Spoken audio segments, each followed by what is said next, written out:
Bonjour à tous, c'est David Leclerc pour benjaminvestor.be. Voici mon avis en vidéo sur l'or, avis qui se fera pour la semaine du 3 août en collaboration avec FXM sur une plateforme MetaTrader 4. Alors, l'information sur les risques habituels, le marché comporte des risques de perte n'est pas fait à tous les profits de l'investisseur. C'est à vous-même d'évaluer vos propres risques. Moi, je ne suis pas là pour vous conseiller dans vos opérations. Tout ce que je vous conseille, c'est d'ouvrir des comptes démo afin d'établir vos stratégies et vérifier celles-ci. Ma stratégie à moi, c'est l'analyse des impulsions, c'est une analyse que j'utilise depuis 2010, qui utilise différents outils et systèmes que je peux également vous enseigner et qui, vous voyez, cette année fonctionne plutôt pas mal. Alors sur l'or, eh bien vous le voyez en unité journalière ici depuis déjà de nombreux mois, de nombreuses semaines, l'or ne fait que baisser depuis que le pic qu'on a connu en 2011-2012, depuis on ne fait que baisser. Et le pire étant qu'on était bien cantonné depuis 2013 dans on va dire ce faisceau baissier. Eh bien on en est sorti.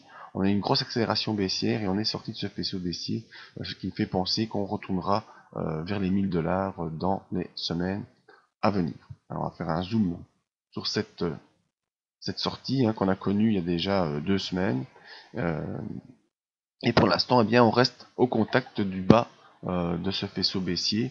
On a enfoncé la résistance des 1098 $ et vous voyez qu'on est pour l'instant ici en train d'essayer de s'accrocher, mais on a bel et bien sorti de ce faisceau et c'est pour ça qu'on reste au contact pour l'instant. Malheureusement, il semble plus probable qu'on doive continuer en effet. Après cette forte vague baissière, on a une consolidation ici latérale qui montre qu'il n'y a pas de puissance haussière qui essaie de venir inverser la tendance. Plutôt, on stabilise avant de probablement devoir accélérer en direction des 1014 $. Au niveau des indicateurs, on voit que le MACD est fortement enfoncé sous les zéros. On voit qu'il y a un croisement haussier du MACD à la hausse. Donc ça ne veut pas dire qu'on va retrouver une impulsion haussière, simplement qu'on va faire une consolidation après cette grosse vague de baisse. Le RSI qui lui était passé sous les 20, phénomène assez rare que pour le signaler. On est passé pendant plusieurs séances en dessous de 20. En général, on fait un jour, voire deux, avant de repartir au-dessus des 20. Mais ici, on est resté une journée, 2 journées, 3 journées, 4 journées, 5 journées en dessous de 20. Donc ça, c'est relativement rare. Et maintenant, bien, on revient dans des moyennes de RSI plutôt normales, aux environs des 30, qui montrent quand même qu'on est toujours en pression baissière, mais que cette pression se diminue, ce qui fait que le cours est en train de latéraliser. Vous voyez. Donc je pense sincèrement que tant qu'on reste en dessous des 1100, on va dire en dessous des 1100 $, eh ben, il n'y a pas vraiment d'espoir d'aller faire une poussée haussière. Peut-être qu'on aura une petite poussée haussière qui nous fera rejoindre la M20 qui pour l'instant est à 1120 $, mais il y a plus de possibilités statistiquement qu'on doive rejoindre les 1014 $ dans les semaines à venir. En unité 4 heures, on le voit, c'est la latéralisation. Il n'y a pas d'impulsion haussière là, c'est vraiment de la latéralisation.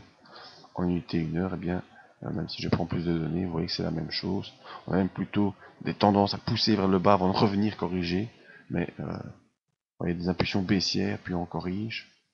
Impulsion baissière, on corrige, mais on latéralise toujours avec des poussées vers le bas, pas de poussées vers le haut.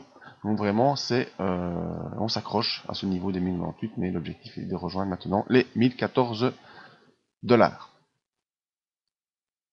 Voilà, si vous voulez plus d'informations, je vous invite à rejoindre le site benjaminvestor.be, l'adresse email si vous nous posez des questions sur la technique d'impulsion, sur comment vous pouvez la prendre, ou si vous avez d'autres questions sur des actifs que vous voulez analyser.